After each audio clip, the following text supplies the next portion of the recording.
আমাদের দেশের একটা সবচেয়ে জঘন্য নিয়ম কি জানো? যে একটা নেতা যখন একটা পার্টি করছে, সেই পার্টিতে যখন দেখছে যে ও কামাতেই পাচ্ছে না বা কোনো পদ পাচ্ছে না, তো ওই নেতাটা কি করে অন্য পার্টিতে যোগ দেওয়ার চেষ্টা করে। আর তখন কি হয় আমাদের দেশে, অন্য পার্টিতে লুপে নেয় একদম। কারণ আমি বুঝতে পারি না, যখন ব্যক্তিটা ওখানে চুরি করেছে, পদ পায়নি, ঘোটালা করেছে, তার সত্ত্বেও অন্য পার্টি নেয় কী হিসাবে? যখন ওইখান থেকে চুরি করেছে তারপরেও একে এখানে নিয়ে নেওয়া হলো। এখানে যখন এসে গেল তখন কি হলো, সে একদম পুরো ধোয়া তুলসী পাতা হয়ে গেল। একটা কথা মাথায় রেখে দিবে, ছুঁচো যদি স্বর্গেও পৌঁছে যায় না, ওই শালার কোনো দিন গায়ের গন্ধ যাবে না।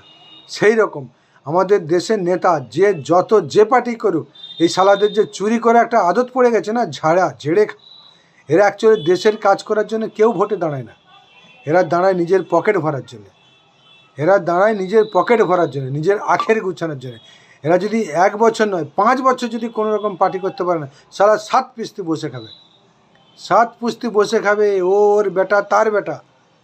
তো আমাদের দেশের সবচেয়ে বড় নিয়ম হচ্ছে ঘোটালা করো, তুমি এমন ঘোটালা করো যেন তোমাকে সেই ঘোটালার জন্যে জেল জরিমানা সব হবে, কিন্তু কদিনের জন্য? 4 দিনের জন্য।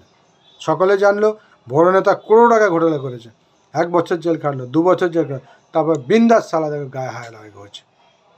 সবচেয়ে বড় কথা, এদেরকে জিন্দেগিতে সালা জেল থেকে ছাড়াই উচিত নয়, এমন হারামখোরগুলোকে ছাড়াই উচিত নয়। আর আমাদের দেশের জেলে পড়ছে কারা? যারা 1000 টাকা 500 টাকা চুরি করেছে, তারা দেখো জেলে পড়ছে। অ্যাকচুয়ালি জেলে থাকা উচিত এই রাজনেতাগুলোকে, যারা নেতাগিরি করে।